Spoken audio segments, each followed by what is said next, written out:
இன்னைக்கு வந்து திமுக கூட்டணிக்கு வந்து வெற்றி வாய்ப்பு எப்படின்னு சொன்னால் உச்சத்தில் நின்றுது. இல்லை, இதையுமே மக்கள் கேள்வி கேட்க ஆரம்பிச்சிருக்காங்களே. படத்தெல்லாம் ஜோசப் விஜய்னு போடலை, ஆனால் அரசியல் ஆதாயத்துக்காக இப்போ ஜோசப் விஜய்ன்னு சொன்னால் நாங்கள் அவங்களுக்கு வந்து ஆதரவு தெரிவிப்புன்னு எப்படி அவர் நினைக்கிறோம்? அரசியல் நகர்வு நேயர்களுக்கு வணக்கம். நான் உங்க தீபிகா. இன்றைய நிகழ்ச்சியின் சிறப்பு விருந்தினர் இந்திய தேசிய லீக் கட்சியின் மாநில தலைவர் தடா ரஹீம் அவர்கள். வணக்கம் சார். வாங்கம்மா. சார், இப்போ இதுக்கு முன்னாடிலாம் கேள்விகள், அதாவது யாருக்கு கள சூழல் சாதகமாக இருக்குன்னு கேட்டால் இன்னும் தேர்தல் நெருங்கலை அப்படின்னு சொல்லுவீங்க. ஆனால் இப்போ தேர்தல் வந்து ரொம்பவே நெருங்கி வந்துட்டு இருக்கு. இப்போ கள சூழல் எந்த கட்சிக்கு சாதகமாக இருக்கு சார்? இப்போ கள சூழல் எந்த கட்சிக்கு சாதகமாக இருக்குன்னா, உண்மையை சொல்லணுமா இல்லை பொய் சொல்லணும்? உண்மையே சொல்லுங்க. உண்மையை சொல்லணும்னு சொன்னால் நீங்கள் வந்து பார்த்தீங்கன்னா, அதாவது நான் சொல்கிற விஷயங்களை வந்து நடுநிலையாக பாருங்கள். ஆத்தத்தோடும் பார்க்காதீங்க, அனுதாபத்தோடும் பார்க்காதீங்க. நான் வந்து யதார்த்தமான இன்றைய கள சூழல் பார்த்தீங்கன்னு சொன்னால், இன்றைக்கி வந்து திமுக கூட்டணிக்கு வந்து வெற்றி வாய்ப்பு எப்படின்னு சொன்னால் உச்சத்தில் நின்றுது. அதில் எந்த மாற்று கருத்து இல்லை. திமுக ஏன்னா கூட்டணி, ஏன்னா கடந்த பாராளுமன்ற தேர்தலில் அந்த கூட்டணி நின்றுது. அதனால் அதை கூட்டணி அப்படியே தக்க வச்சுட்டா, எக்ஸ்ட்ரா ப்ளஸ்ஸும் சேர்த்ததுனால அது வந்து 100% வந்து திமுக தான் அப்படின்ற மாதிரி எல்லா சோசியல் மீடியாவிலும் வந்தது. இப்போ விஜய் களத்தில் இறங்குறாப்புல. அப்போ விஜய் இறங்கும்போது நீங்கள் வந்து பார்த்தீங்க சொன்னால் டோட்டலாக அதேமாதிரி அதிமுக வந்து என்ன சொன்னால், அதிமுக இருக்குது, அதிமுகவோட பாஜக கூட்டணி அமைச்சாங்க. இப்போ பாஜக கூட கூட்டணி அமைக்கும்போது பார்த்தீங்கன்னு சொன்னால் ஒரு ப்ளஸ் பாயிண்ட்டும் சொல்ல முடியாது. மிகப்பெரிய ஒரு ப்ளஸ் பாயிண்ட்டு, மிகப்பெரிய வரவேற்புன்னா இல்லை. அப்போ அவங்களுக்கு ஒரு பின்னடைவு இருந்தது. ஆனால் அதிமுக கூட்டணி கொஞ்சம் பலமாக இருந்தது. இப்போ பாஜக சேர்ந்த பிறகு கொஞ்ச நாள் கழிச்சு டிடிவி தினகரன் போய் சேர்ந்தாப்புல. அப்போ தினகரன் சேர்ந்த உடனே அதிமுகவுக்கு இன்னும் கொஞ்சம் பலம் கூடிச்சு. என்னன்னு சொன்னால், கடந்த பாராளுமன்ற சட்டமன்ற தேர்தலில் பார்த்தீங்கன்னா 2021 சட்டமன்ற தேர்தலில் ஒரு 40-50 தொகுதியை வந்து டிடிவி தினகரனால் அதிமுக தோற்றுது. புரியுதுங்களா? அப்போது ப்ளஸ் இன்ட்டு ப்ளஸ் இதுவாக இருக்கும். அப்போது வெற்றி பெற்றிருப்பாங்க. அப்போது டிடிவி தினகரனும் எடப்பாடியும் சேர்ந்ததுனால அது வந்து பார்த்தீங்கன்னா திமுகவுக்கு இன்னும் கொஞ்சம் ஒரு விதமான கலக்கமாக ஆயிடுச்சு. பயத்தை உண்டு பண்ணிச்சு. பயத்தை உண்டு பண்ணது தான் என்ன பண்ணுறாங்க, எதிர்கொள்கை உள்ள தேமுதிகவை கூட கூப்பிட்டு வந்து 10 சீட்டு ஒரு மேல் சபைக்கு சீட்டெல்லாம் கொடுக்குறாங்கன்னா அது திமுக வந்து அதிமுக கூட்டணியுடைய பலம் தான் காரணம் திமுக. இப்போ பாமக பார்த்தீங்கன்னா, முன்னாடி பாமகன்னா சாலிட் ஓட்டு. பாமக யார் கூட கூட்டணி வைக்கிறாங்களோ அந்த வன்னிய சமூகம் வந்து அவங்க ஓட்டு போட்டுருவாங்க. ஆனால் இப்போ பார்த்தீங்கன்னு சொன்னால் பாமக 2 ஆயிருக்கு. டாக்டர் ராமதாஸ் அவரும் ஏன்னா டாக்டர் ராமதாஸுக்கு வன்னிய மக்களுடைய ஆதரவு இல்லைன்னு சொல்லி புறக்கணிக்க முடியாது. நல்ல ஆதரவு இருக்குது. புரியுதுங்களா? அதே நேரத்தில் அன்புமணிக்கு இல்லை, ஒன்றுமே இல்லை அப்படின்னு சொல்லிவிட்டு அன்புமணிக்கு ஆதரவு இருக்குது. அதனால அந்த ஓட்டுகள் வந்து கொஞ்சம் மாறுபடும். புரியுதுங்களா? அப்போ அங்கே மைனஸ் ஆகுது. அதிமுக கூட்டணியில் மைனஸ் ஆகுது. கடந்த 21 சட்டமன்ற தேர்தலோட மைனஸ் ஆகுது. இப்போ திமுகவுக்கு தேமுதிக வந்தோன்னு ப்ளஸ் ஆகுது. பார்த்தீங்களா? இப்படி இருக்கும்போது கள நிலவரம் இப்படி தான் இருந்தது. இப்போ இதுக்கு நடுப்புற வந்து இவர் நம்ம விஜய் வந்து களத்தில் இறங்கிட்டாங்க. அப்போ விஜய் இறங்கினோடனே என்ன ஆச்சுன்னு சொன்னால், அதிமுக ரொம்ப உற்சாகமாயிட்டாங்க. திமுக வந்து இன்னும் வந்து ஒரு விதமாக குழப்பத்தில் இருக்காங்க. திமுக காரணம் என்ன செய்யுன்னா, விஜய் வந்து கிறிஸ்தவ வாக்குகள் முழுக்க வாங்குறாப்புல. அது எந்த மாற்றுக்கருத்து இல்லை. இத்தனை நாளாக திரைப்படங்களில் தன்னை விஜயின்னு சொல்லி தான் டைட்டில் போட்டவர், இன்னைக்கு ஜோசப் விஜய்ன்னு சொல்லி தான் அரசியலில் வந்து. இல்லை, இதையுமே மக்கள் கேள்வி கேட்க ஆரம்பிச்சிருக்காங்களே. படத்தெல்லாம் ஜோசப் விஜய்னு போடலை, ஆனால் அரசியல் ஆதாயத்துக்காக இப்போ ஜோசப் விஜய்ன்னு சொன்னால் நாங்கள் அவங்களுக்கு வந்து ஆதரவு தெரிவிப்புன்னு எப்படி அவர் நினைக்கிறாரு? இல்லை, அதுதான் சொல்கிறேன். ஏன்னா அந்த வேட்பாளர் அறிமுகம் பண்ணும்போது அப்போது விஜய்ன்னு சொல்லிட்டு நாமினேஷன் தாக்கல் பண்ணும்போது ஜோசப் சர்டிஃபிகேட்டில் இருக்க மாதிரிங்கன்னு சொல்லலாம். ஆனால் இது நாள் வரைக்கும் தன்னை விஜய்ன்னு சொல்லிட்டு வந்தவர் இப்போ என்ன பண்ணுறாருன்னு, அந்த வேட்பாளர் அறிவிக்கும் போது ஜோசப் விஜய்ன்னு சொல்லிட்டு அவர் வந்து இது பண்ணுறாருன்னா, அப்போ கிறிஸ்துவ வாக்குகளை அவர் டார்கெட் பண்ணிட்டார். ஏன்னா ஏற்கனவே விஜய் காலத்தில் இறங்கின உடனே கிறிஸ்துவ மிஷினரிகள்லாம் வந்து ஃபுல்லாக விஜய்க்கு கோஆப்ரேட் பண்ணுறாங்க. விஜய்க்கு 100% ஒர்க் பண்ணுறாங்க. அப்போ திமுகவுக்கு மிகப்பெரிய பீதியில், இன்றைக்கி கூட பீதியில் தான் இருக்குது திமுக. அதனால தான் எப்போதும் இல்லாத இந்த முறை காசு அதிகமாக இறக்கிறாங்க. இந்த தேர்தல் பறக்கும் படை, இப்போ இந்த படம் இருக்க, நீங்கள் நான் வண்டி ஓட்டும் போது தான் நீட்டி இதாகதான் செக் பண்ணிட்டு இருப்பானுங்க. இவங்க அவங்களுக்கு காசு போகிறதெல்லாம் வந்து போலீஸ் ஒன்றும் இல்லை, ஒரு இன்ஸ்பெக்டரு, லிமிட் இன்ஸ்பெக்டரு ஒரு 10 கோடி எடுத்து போய் அங்கே கொடுன்னா 10 கோடி எடுத்து நீங்கள் கொடுன்னா கொடுப்பாரா இல்லையா? பறக்கும் படை போலீஸ் வேனெல்லாம் செக் பண்ணுறாங்களா? நான் கேட்குறேன். இல்லை போலீஸ் எல்லாம் வந்து அவங்க சுத்தமானவங்க, இந்த மாதிரி விஷயத்தெல்லாம் இறங்க மாட்டாங்க அப்படின்னு சொல்ல முடியாது. 1 லட்சம் 2 லட்சம் கொடுத்தாலும் இந்த வேலையை ஈஸியாக செஞ்சுட்டு போடுவாங்க. புரியுதுங்களா? செய்வாங்களா இல்ல அதை வந்து கவனிக்க வேண்டிய அதிகாரிகளே இந்த வேலையை பண்ணுவாங்க. பண்ணுவாங்கன்ற நான் தேர்தல் பறக்கும் படைக்கிட்டே வந்து ஒரு 10 கோடியை கொடுத்துட்டு ஒரு 50 லட்சத்தை நீ ஏற்றுக்கிட்டாருன்னா என்ன பண்ணுவோம்? பறக்கும் படை சொல்கிற இடத்துக்கு போய் இறக்கி விட்டு வருவான். நடக்குமா இல்லையா? இவங்க என்ன பண்ணுவாங்க? நம்மள மாதிரி ஆட்கள் வண்டி அவசரமாக எடுத்துகிட்டு போவோம், கோட்டு நிறுத்தி பின்னாடி பார்ப்பாங்க, நோண்டி பார்ப்பாங்க, சீட்டை தொட்டு பார்ப்பாங்க, சீட்டுக்குள்ளே கையை விட்டு பார்ப்பாங்க, பேண்ட்டுக்குள்ளே கையை விடுவான், இப்படியெல்லாம் பண்ணிட்டு இருப்பாங்க. அப்போது பணம் வந்து இந்த அளவுக்கு திமுக இறைக்க காரணம் என்னென்னா ஒரு பீதி வந்துச்சு திமுகவுக்கு. அந்த பீதி என்னென்னா அது யாரால வந்துச்சு? அது விஜயால வந்திருக்கு. விஜய், ஏன்னா விஜயுடைய ஓட்டு வந்து திமுகவுக்கு தான் மைனஸ் ஆகுது. விஜயுடைய ஓட்டு திமுக, ஆனால் அதிமுகவுக்கு ப்ளஸ் ஆகுது. ஏன்னா அதிமுக ஓட் பேங்க் அப்படியே இருக்குது. ஆனால் திமுக கிட்ட மைனஸ் ஆகும்போது அப்போ அதிமுக ஏறுமுகமாக தானே இருக்குது. புரியுதுங்களா உங்களுக்கு? அப்போ இந்த அடிப்படையில் பார்த்தீங்கன்னா தமிழ்நாட்டில் வந்து இந்த முறை பாராளுமன்ற தேர்தலையோ இல்லை 21 தேர்தலில் மிகப்பெரிய ஒரு வெற்றி பெற்ற திமுகவால் இந்த 26 தேர்தலில் மிகப்பெரிய வெற்றி பெற முடியுமான்னு சொன்னால் நிச்சயம் வாய்ப்பு இல்லை. இல்லை, நீங்கள் வந்து விஜய் அவர்களால் வந்து அதிமுகவுக்கு எந்த பாதிப்பும் இல்லைன்னு சொல்கிறீங்க. ஆனால் சில அரசியல் விமர்சகர்லாம் சொல்கிறாங்க விஜய் அவர்களால் 3ஆம் கட்ட கட்சிகளுக்கு தான் வந்து பாதிப்பு, நாம் தமிழருக்கு அதிமுகவுக்கு தான் பாதிப்பு.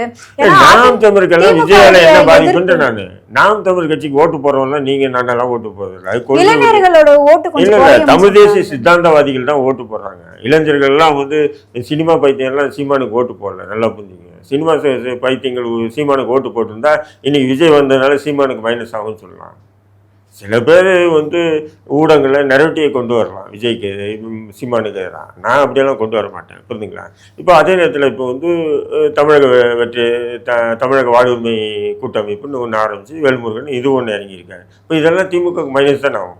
கண்டிப்பாக. இப்போ நான் தான் சொன்னேன் இல்லையா, ஒரு மாவட்டத்தில் ஒரு குறிப்பிட்ட ஒரு தொகுதியில் ஒரு சமூக செயற்பாட்டாளர் ஒரு முற்போக்குவாதி இருப்பார். அவர் தொடர்ந்து வந்து அவர் இதெல்லாம் தெரியும், இந்த அட்ராசிட்டி திமுக யோகி இதெல்லாம் இருந்தாலும் நம்ம என்னடா பண்ணுறதுன்னு நினச்சிட்டு இருந்திருப்பேன். அவங்களுக்கு ஒரு வடிகாலாக வேல்முருகன் வாய்ப்பை ஏற்படுத்தி கொடுக்குறாரு. அப்போ அவர் அந்த தொகுதியில் நிற்கிறார் போது இதெல்லாம் திமுகவுக்கு போகிற ஓட்டு தானே அது மைனஸ் ஆகுதா இல்லையா?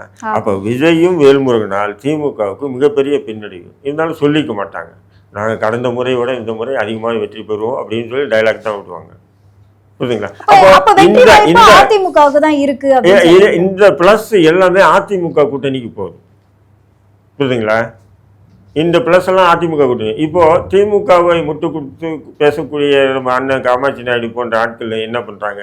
நான் என்ன சொல்கிறேன், நீங்கள் இப்போ முட்டு கொடுக்குறீங்களே, இதுக்கு முன்னாடியே திமுக தலைமை கிட்ட சொல்லி இதை வேல்முருகன் போன்ற நபர்களை, நான் சொன்னல பசுமன் பாண்டியன் போன்ற நபர்களை, இவங்கெல்லாம் வந்து பார்த்திங்கன்னா அவங்க ஒரு தனி அமைப்பாக இருந்தாலும் மக்களுக்காக போராடிட்டு இருக்கக்கூடிய நபர்கள். அவங்களுக்குன்ற ஒரு செல்வாக்கு இருக்குது. புரியுதுங்களா?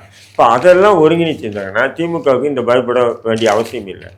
ஆனால் இவங்க என்ன பண்ணிட்டாங்க, திமுக அதெல்லாம் கோட்டை விட்டு இவங்க தேமுதிக வந்து மிகப்பெரிய ஓட் பேங்க் ப்ளஸ் ஆகிடும் அப்படின்னு சேர்த்துட்டாங்க. அது தேர்தலுக்கு பிறகு தான் தெரியும் நம்ம பண்ண முட்டாள்தனத்தை இதுவும் ஒன்றாடா அப்படின்னு நினச்சிக்குவாங்க. சார், இப்போ கோபிச்செட்டிப்பாளையத்தில் வந்து செங்கோட்டையன் அவர்கள் இப்போ டிவிகே சார்பாக வந்து நிற்கிறாரு. இதுக்கு முன்னாடி ஏடிஎம்கே சார்பாக வந்து நிற்பார். ஸோ இப்போ அந்த தொகுதியில் வந்து கள சூழல் வந்து மாறுறதுக்கான வாய்ப்பு இருக்கா? வாய்ப்பு. செங்கோட்டை வந்து ஏடிஎம்கேக்கு தான் அவருக்கு ஓட்டு, செங்கோட்டைன்ற நபருக்கு ஓட்டு இல்லை. புரியுதுங்களா? ஏன்னா செங்கோட்டை நல்ல வழக்கம் போல செங்கோட்டை வந்து நல்ல மனிதனாக இருக்கலாம், நம்ம அவருடைய பர்சனல் லைஃபுக்கு போகல. ஆனால் ஓட்டுக்கு வந்து நல்ல மனுஷனா கெட்ட மனுஷனான்றது இல்லை, ஒரு செல்வாக்கு தேவை. அந்த செல்வாக்கு, ஆமாம், அந்த செல்வாக்கு வந்து அவருக்கு அதிமுகவில் தான் ஏற்பட்டது. புரியுதுங்களா? இல்லைன்னா இல்லை. இப்போ நீங்கள் வந்து ஓபிஎஸ்சி ஜெயிப்பாரா? ஜெயிக்க மாட்டார். இதே அதிமுக வேண்டாம் திமுக வேண்டாம் அப்படின்னு சொல்லிட்டு அவர் நின்றுந்தா கூட ஜெயிக்க வாய்ப்பு இருக்கும். அவர் வந்து திமுக கூட்டணியில் என்னன்னா நிச்சயம் அவருக்கு வெற்றி வாய்ப்பு மிகப்பெரிய தோல்வி. ஏன்னா அவரை நேசித்து இதனால் வரலையும் நபர்கள் எல்லாருமே திமுக எதிர்ப்பாளர். இப்போ அவர் திமுக கூட போனதுனால இவங்க சரி போடா அப்படின்ட்டு போயிட்டே இருப்பாங்க. அப்போ இதெல்லாமே திமுகவுக்கு மைனஸ் தான் ஆகுது. இப்போ வந்து சீமான் அவர்கள் என்ன சொல்றாரு அப்படின்னா, கோபிச்செட்டிப்பாளையத்திலே வந்து என்னுடைய வேட்பாளருக்கு நிகரான வேட்பாளர் வந்து யாருமே கிடையாது அப்படின்ற மாதிரி வந்து சொல்றாரு. செங்கோட்டையன் அவர்கள் என்னதான் ஸ்ட்ராங்கா இருந்தாலும் இது வரைக்கும் அந்த தொகுதிக்கு நீங்கள் என்ன மாற்றத்தை வந்து பண்ணியிருக்கீங்க? இவ்வளோ 9 முறை ஆட்சி பண்ணும்போது கொண்டு வராத மாற்றத்தையா விஜய் பக்கம் நின்று நீங்கள் கொண்டு வர போகிறீங்க? இப்போ இருக்கிற சூழ்நிலாம் பார்த்தா நாம் தமிழருடைய வேட்பாளருக்கு நிகராக அங்கே யாருமே கிடையாது அப்படின்னு சொல்கிறாரு. இல்லை, நாம் தமிழ் கட்சியில் வந்து எல்லாருமே கொள்கை ரீதியாக உள்ள தம்பிங்க தான் இருக்காங்க. யாரும் வந்து லாடம் இல்லாத குதிரை இல்லை, கொஞ்ச நேரம் ஓடி போய் விழுந்துடுறதுக்கு. எல்லாம் நாடகம் கட்டிய குதிரை தான் நாம் தமிழ் கட்சியில் இருக்காங்க. நம்ம நாம் தமிழ் கட்சியை குறைச்செல்லாம் மதிப்பிட முடியாது. புரியுதுங்களா? அது அண்ணா ஒரு மாநிலம் அவர் பேசுகிறாரு, பிரச்சாரத்தை முன்வைக்கிறாரு. ஆனாலும் செங்கோட்டையன் ஜெயிச்சிருவார், அதிமுக போய் ஜெயிச்ச மாதிரி இப்போ ஜெயிச்சவர்னா அவ்வளோ சுலபம் இல்லைன்றான் நான். ஏடிஎம்கே தான் வந்து அதிக அவருக்கு வாய்ப்புகள் முத்திரை வந்து இருந்துச்சு. ஏடிஎம்கே தான். அவர் ரெட்டையில் நின்னா ஜெயிது வாய்ப்பு இருந்திருக்கும். இதே இந்த முறை கூட ரெட்டையில் நின்று தான் ஜெயிச்சிக்க முடியாது. இப்போ அவங்களுக்குள்ள ஏதோ ஒரு பிரச்சனை கட்சிக்குள்ளே அது விலகிட்டார். விலகணுன்னா தாவேக்கால இணைஞ்சிட்டார். தாவேக்கால இணைஞ்ச உடனே அந்த மக்கள் அப்படியே மாறிடுவாங்க அப்படின்னு சொல்ல முடியாதுங்க. சார் அதே போல இந்த திருச்சி கிழக்கு வந்து விஜய் அவர்கள் போட்டியிடுறதுனால ஒரு செலிபிரிட்டி தொகுதியை தான் வந்து எல்லாருமே அதை பார்க்குறாங்க. அது மட்டும் இல்லாமல் அங்கே கிறிஸ்துவர்களுடைய வாக்கு, இஸ்லாமியர்களுடைய வாக்கு அதிகமாக இருக்கிறதுனால இந்த பகுதியில் விஜய் அவர்கள் ஜெயிக்கிறதுக்கான வாய்ப்பு அதிகம் இருக்கா, இல்லைன்னா டிஎம்கே ஜெயிக்கிறதுக்கான இல்லை, நீ வாய்ப்பு? ஒன்று பார்த்து கிறிஸ்துவ வாக்குகள் விஜய்க்கு போக வாய்ப்பு இருக்கு, நானே சொல்கிறேன். ஆனால் முஸ்லீம் வாக்கு போக வாய்ப்பு இல்லை. சில முஸ்லீம்கள் போக வாய்ப்பு இருக்கு. ஏன்னா அவங்களுக்கு உண்டான பிரதிநிதித்துவம், நம்மளும் ஒரு ஆள் நானும் ஒரு ஆள் ஆகணும்னு சொல்லி நினைக்கிறானுங்கல்ல, அந்த மாதிரி தரிதரியெல்லாம் விஜய்க்கு ஆதரவாக போவானுங்க. விஜய் கூட்டணியில் போய் சேர்ந்து சீட்டு வாங்கி நிற்பாங்க. புரியுதுங்களா? நம்மளும் ஒரு ஆள் ஆகணும்னு சொல்லிட்டு. ஆனால் உணர்வோடு போகிறவன் எவனும் போட மாட்டான். உணர்வோடு ஓட்டு விஜய்க்கு எவனுமே போட மாட்டான். ஏன் எதனால போட மாட்டாங்கன்னு நீங்க இல்லை, சொல்லுங்க. அவன் திரைப்படங்கள் எடுக்கும்போது முஸ்லீம் தீவிரவாதியோ பயங்கரவாதியோ எடுத்தவன் நினைச்சா அவனை எப்படி போடுவாங்க? ஆனா அதாவது ஒரு திரைக்கதை எடுக்கிறாங்க, ஒரு படம் எடுக்கிறாங்கன்னா அதை வந்து ஒரு கதையா வந்து பார்க்கணும் அப்படின்ற இப்போ ஒரு கதையாக விஷயம் பார்த்துருந்தா நீங்கள் விஜயை வந்து நீங்கள் வந்து ஹீரோவை பார்த்து இன்னைக்கு முதல்வர் வேட்பாளரை பார்க்குறீங்க. நான் கேட்குறேன், அப்படி பார்க்கறது இல்லைல்ல. அங்கே ஹீரோவாக பார்த்தாக்கோ எம்ஜிஆரை விட நம்பியார் ரொம்ப நல்லவரான். பர்சனலாக தண்ணி அடிக்க மாட்டாராம், பெண்கள் விஷயத்தெல்லாம் ஒழுக்கமாக இருப்பாராம், அப்படி கேள்விப்பட்டிருக்கேன். நம்ம அவ்வளோ எம்ஜிஆர் அவ்வளோ அயோக்கியத்தனமும் பண்ணுவாராம். ஆனால் அவரால் முதல்வர் ஆட முடியுது. இவர் படத்தில் வில்லனை அடிச்சனால ஒரு கவுன்சிலர் கூட ஆக முடியல. இதுதான் நிலை. அதனால் திரைப்படங்களை பார்த்துன்னு திரைப்படமாக போங்க அப்படின்னு சொல்லுவது இல்லை. திரைப்படத்தில் தான் இன்றைக்கி வந்து என்ன ஆகுது, நிஜத்துலேயும் மாறுது. அப்படிங்கும்போது திரைப்படங்களையும் என்னை தீவிரவாதியாக காட்டின விஜய், என்னை வந்து நீ ஆட்சிக்கு வந்துட்டேன்னா நீ இன்னும் என்னென்ன பண்ணுவ நீ? அப்ப அவங்களுக்கு எதிராக தான் விஜய் அவர்கள் நடந்துப்பாருன்னு ஒரு பார்வை இருக்குன்னு சொல்லுங்க. பார்வையில் உண்மை தான். இதுக்கு ஒரு மன்னிப்பு இன்னொரு நானே எங்கள் கட்சி சார்பாக 4 முறை வந்து ஒரு கடிதமே அமைச்சிருக்கோம். திமுக எதிர்ப்பு வாக்குகள், இஸ்லாமிய வாக்குகள் உங்களுக்கு மாற வாய்ப்பு இருக்குது. குறைஞ்சபட்சம் நீங்கள் வந்து மன்னிப்பு கூட பெரிய வார்த்தை, ஒரு வருத்தத்தாச்சும் தெரிவிக்கணும். நான் பெரிய மயிறு மாரி இருக்கான், அந்த வருத்தம் கூட தெரிவிக்க மாட்டேன். ஒரு சமூகத்தை காயப்படுத்திய ஒரு கைவனவன் அவனுக்கு எப்படி முஸ்லீம்கள் வாக்கு போட்டுருவாங்க? சில புறம்போக்கு போக தான் செய்வானுங்க, பொறுக்கி பேருங்க போக தான் செய்வானுங்க, நமக்கு உண்டான பிரதிநிதித்துவம் நம்மளும் ஒரு ஆளுன்னு காட்டுறதுக்காக போக தான் செய்வானுங்க. அதெல்லாம் எடுத்து வந்து சமுதாயத்தை கூட காட்டாதீங்க. சார் இப்போ நீங்க வந்து வேல்முருகன் அவர்களுடைய அவர் கூட நீங்க வந்து இணைஞ்சிருக்கீங்க. ஸோ இவரு கூட இணைந்து தமிழகத்துக்கு என்ன மாற்றத்தை கொண்டு வர போறீங்க? அதாவது தமிழகத்துக்கு என்ன மாற்றம் இல்லை, உண்மையான அரசியலை மக்களுக்கான மண்ணுக்கான எப்படி நாம் தமிழ் கட்சி செய்தோம் அதேமாரி தான் நம்ம செய்யணுன்றது தான் வேல்முருகனுடைய திட்டம். அதுக்கு துணையாக நம்ம இருக்கோம், அவ்வளோதான். இல்லை, நாம் தமிழர் கட்சியை போல அப்படின்னு நீங்கள் சொல்லும் பொழுது அப்போ நீங்கள் நாம் தமிழர் கட்சிக்கு ஆதரவாகவும் பேசிட்டு தான் இருக்கீங்க.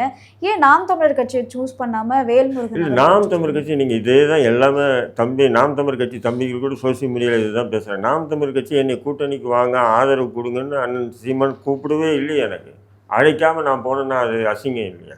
இல்லை, மக்களுக்காக பணி செய்யணும்னு நினைக்கும் பொழுது ஸோ நீங்களும் ஒரு பேச்சுவார்த்தை நடத்திருக்கலாம். இல்லை, நாம் போக முடியாது இல்லையா? அவரு சொல்கிறாரு, நான் யாரு கூட சேர மாட்டேன், யாவனையும் சேர்க்கவும் மாட்டேன் அப்படின்றாரு. அப்படிங்கும்போது அண்ணன் என்னையை மட்டும் சேர்த்துக்கினேன்றது அது ஒரு அநாகரிகமான சொல்ல ஆகிடும் இல்லையா? அது நம்ம அப்படி போக முடியாது. அதே நேரத்தில் எனக்கு உண்டான அரசியல் இருக்குது. நான் ஒரு அமைப்பு வச்சுருக்கேன், தனி நபர் இல்லை. தடாரஹீம் தனி நபராக இருந்தாலும் அன்சிமன் கூட போயிடுவான் போடா அப்படின்ட்டு, உதாரணத்துக்கு சொல்கிறேன். ஏன்னா அது அரசியல். அதே நேரத்தில் எனக்குன்னு ஒரு அமைப்பு இருக்கும்போது அந்த அமைப்புக்கு உண்டான அரசியலும் இருக்குது. தேர்தல் நேரத்தில் வந்து ஏன்னா அப்படி ஒரு கெடுத்து வச்சுருக்காங்க. தேர்தல் நேரத்தில் அமைதியாக இருந்தேன்னா அப்போட சொல்லுவேன், டே நம்ம இதெல்லாம் தூக்கி போட்டு உட்காரண்டா, இவன் நல்லவன் இவன் கெட்டவன் இவன் நல்லவன் இவன் எரியிற கொல்லியில் எந்த கொல்லி நல்ல கொல்லின்னு பார்க்க வேண்டிய சூழ்நிலைக்கு என்னை தள்ளி விட்றீங்களாடான்னு நான் எத்தனை தடவை சொல்கிறேன். இருந்தாலும் நம்ம பசங்க இல்லைன்னா அரசியலில் நம்ம பயணிக்கணும் போது அப்போ அந்த அரசியல் எனக்கு உண்டான அரசியலும் ஒன்று இருக்குது. அதை நான் முன்னெடுக்கிறதுக்கு எனக்கு ஒரு வழி கிடைக்குதான்னு பார்த்துட்டே இருந்தேன். அந்த நேரத்தில் தான் வேல்முருகன் இதை ஆரம்பிக்கும் போது நான் நேராக போகிறேன். இதே சீமான் வந்து அழைச்சி வாங்க, எனக்கு சீட்டு கூட முக்கியம் இல்லை, வாங்கினேன் நீங்கள் எனக்கு ஆதரவு கொடுங்கண்ணே, நம்ம நாம் தமிழ் கட்சி தம்பிங்க வெற்றி பெறதுக்கு நீங்கள் ஃபுல்லாக பிரச்சாரத்தில் கூட போங்கன்னு சொல்லியிருந்தாவே எங்கள் மக்களை இறங்கிட்டு இருப்பாங்க. ஏன்னா அங்கங்கே மாநில நிர்வாகிகள் நிறைய பேர் இருக்காங்க, பேச்சாளர் இருக்காங்க, அவங்களுக்கெல்லாம் ஒரு வாய்ப்பு கிடைக்கும் இல்லையா? அந்த வாய்ப்பு மூலிமா அவங்க பிரச்சாரத்தை முன்னாடி. பட் அண்ணா அப்படி கூப்பிடல, இதுதான் உண்மை. இதேமாரி வெளிப்படையாக எவனும் சொல்ல மாட்டாங்க. நான் வெளிப்படையாக சொல்கிறேன், அவர் கூப்பிட்டு இருந்தால் ஃபஸ்ட்டு அவருக்கு தான். அவர் கூப்பிட்டு நான் போகாமல் இருந்தால் துரோகம். அவர் கூப்பிடவே இல்லையே எனக்கு. சார், இப்போ பாஜகவுடைய வேட்பாளர்களை வந்து அறிவிச்சிருக்காங்க. இதுல வந்து அண்ணாமலை அவர்களுடைய பேர் வந்து இடம்பெறவே இல்லை. இதை பத்தி உங்களோட கருத்து சார்? இல்லை, அண்ணாமலையை பாஜக எப்போ தூக்கி போட்டுச்சு வரும். பாஜக வந்து அண்ணாமலை பாஜகனுடைய உண்மைகளை தெரியாமல் ரொம்ப ஆட்டம் போட்டாங்க. அதுவும் இந்த நீங்கள் ப்ரெஸ்காரங்க மீடியா மைக்கை தூக்கி போய் காட்ட அவன் வந்து எங்கே போயிட்டான் ஆள், புரியுதுங்களா? அதனால் வந்து பல கோடி ரூபாய் சம்பாதிச்சிட்டாங்க. அதுக்கேற்ற மாதிரி இந்த ஓய்வு பிரிவு பாதுகாப்புலாம் பார்த்தா டூ மச். அவன் எதிர்பார்க்காது அவன். ஏன்னா அவன் ஒரு ஐபிஎஸ் ஆஃபீஸராக இருந்துக்கிட்டு அவன் 4 பேருக்கு பாதுகாப்பு போய் நின்றுவன். இன்றைக்கி அவனுக்கு ஒரு 40 பேர் வந்து பாதுகாப்பு நிற்கிறாங்க போது என்ன ஆகும், புரியுதுங்களா? அற்பனுக்கு வாழ்வு வந்து அர்த்தராத்திரியில் கொடை பிடிச்ச கதை தான் அண்ணாமலை கொடை. அண்ணாமலை கதையாயிடுச்சு. அப்போது அவர் எக்ஸ்ட்ரீமாக திமுக அதிமுக பொய்யான குற்றச்சாட்டுகளை வச்சுக்கிட்டு இப்போ நம்மளோட திமுக மீது வைக்கிறதுனா என்கிட்ட ஆதாரம் இருக்குதுன்னு சொல்லிட்டு ஒரு மயிலும் காட்ட முடியல. இப்போ கடைசியாக வந்து பார்த்திங்கன்னா அண்ணா பல்கலைக்கழக மாணவிகள் இதில் வந்து எங்கிட்ட சிடிஆர் இருக்குன்னா வெளியிடாமல் நீ சிடிஆர் இருக்குன்னு சொன்னால் இதுவே அயோக்கியம். நீ ஒரு ஐபிஎஸ் ஆஃபீஸர், நீ சாதா லோக்கல் இல்லையா? இப்போ அண்ணாமலை அவர்கள் திமுக மீது வைக்கக்கூடிய குற்றச்சாட்டுகள், அதிமுக மீது வைத்த குற்றச்சாட்டுகள்லாம் எந்த ஒரு ஆதாரமே இல்லை, எதுவுமே இல்லை. அவர் ரெண்டாவது என்னன்னு சொன்னால் மத்திய பாஜகவுக்கு வந்து ஏமாற்ற முடியாது. பாஜக வந்து ஒரு எனக்கு பிடிக்காத கட்சி தான், அது வேறு விஷயம். ஆனால் அவங்களுக்கும் தெரியும் இல்லையா, என்னென்னா தமிழ்நாட்டில் வந்து அண்ணாமலை வந்த பிறகு தான் மிகப்பெரிய பாஜக வளர்ந்துச்சுன்ற மாதிரி ஒரு பிம்பம். ஐபி இருக்கு இல்லையா, இன்டெலிஜென்ஸ் பீரோ, அவங்க வந்து ரிப்போர்ட் எடுத்து அனுப்பிச்சிட்டாங்க. அப்படி ஒரு மயிரும் தமிழ்நாட்டில் வளரல அண்ணாமலை வந்த பிறகு. இவர் போகிற இடத்துலலாம் 100 பேரை இவர் பனியனை போட்டு வச்சு அண்ணாமலை வாழ்கன்னு கத்துறாங்க தவிர பாஜகலாம் ஒரு மயிரம் வளரல அப்படின்னு கிளீனாக ரிப்போர்ட் அனுப்பிச்சிட்டான் ஐபி. என்ன சொல்லி அனுப்பிச்சோன்னா, அந்த நகராட்சி தேர்தல் நடந்தது இல்லையா, உள்ளாட்சி தேர்தல், அந்த உள்ளாட்சி தேர்தல் போது ஐபி அனுப்பின ரிப்போர்ட் அண்ணாமலை மீது, அதுதான் இப்போ நடவடிக்கை எடுத்திருக்காங்க. என்னன்னு சொன்னீங்கன்னா, மொத்தம் 40% வாக்குகள் 40% இடத்துல தான் இவங்க வேட்பாளரே போட்டாங்க பாஜக. அந்த 40%த்தில் வந்து பார்த்திங்கன்னா 28% வந்து அங்கங்கே இருக்கக்கூடிய ஒரு பிரபலமான நபர்களால் அந்த வாக்கு கிடைச்சிது. அதுதான் 11% தவிர பாஜக ஒன்றும் வளரலை. ரெண்டாவது, அண்ணாமலை வந்து அவருடைய பர்சனல் இன்கம் வந்து பார்த்திங்கன்னா பெரிய நிறுவனங்கிட்ட வந்து மிரட்டி காசு வாங்குறாரு. பெரிய நிறுவனங்கிட்ட மிரட்டி காசு வாங்குறாரு. இதுபோல் பல கோடி ரூபாய் வந்து தமிழ்நாட்டில் வந்து பெரிய பெரிய நிறுவனங்கிட்டலாம் வாங்கியிருக்காரு அப்படின்ற ரிப்போர்ட்டும் ஐபி தான் அனுப்புகிறான், புரியுதுங்களா? அதன் பிறகு தான் மத்திய பாஜக என்ன பண்ணுன்னா, அவருக்கு வருஷத்துக்கு பேசின 1.5 கோடி ரூபாய் சம்பளம் இருக்குது பார்த்தீங்களா, அந்த 1.5 கோடி ரூபாய் பேசி தான் அவரை கட்சிக்கு சேர்த்துது. அந்த 1.5 கோடி ரூபாய் ஃபஸ்ட்டு அவர் நிப்பாட்டுறாங்க. ரெண்டாவது, பாஜக மாநில தலைவர்லேருந்து நீக்கிறாங்க. இப்படி ஒன்றா செஞ்சு இப்போ வந்து அண்ணாமலைக்கு இந்த சட்டம் அவர் செஞ்ச இந்த விளைவுகள் காரணமாக தான் நீக்கியிருக்காங்க அப்படின்னு சொல்கிறீங்களா? ஆமாம், 100%. ஆனால் 3 வருஷத்துக்கு ஒரு தடவை பொதுவாகவே பாஜகவில் வந்து மாநில தலைவர்கள் வந்து பாஜக 3 வருஷத்துக்கு ஒரு தடவை நீக்குவாங்க.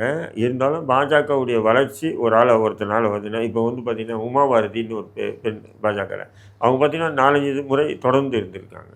இதே பாஜகவுடைய தலைவராக கூட இருந்திருக்காங்க, அகில இந்திய தலைவராக இருந்திருக்காங்க, மத்திய பிரதேச தலைவராகவும் இருந்திருக்காங்க அவங்க.